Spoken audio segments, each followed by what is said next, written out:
Friends, இன்றைக்கி மாடி தோட்டத்தில் சிறிய வெங்காயம் மற்றும் பிரண்டையை அறுவடை செய்தது பார்க்கலாம் வாங்க.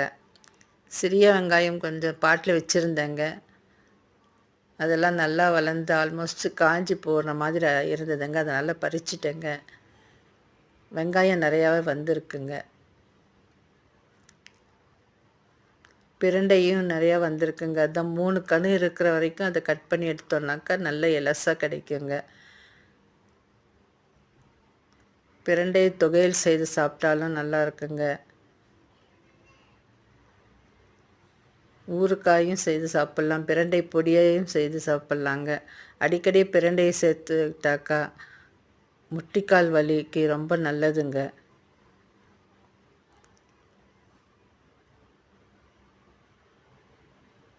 வீடியோவை லைக் பண்ணுங்கள், ஷேர் பண்ணுங்கள், சப்ஸ்கிரைப் பண்ணுங்கள். Enjoy gardening.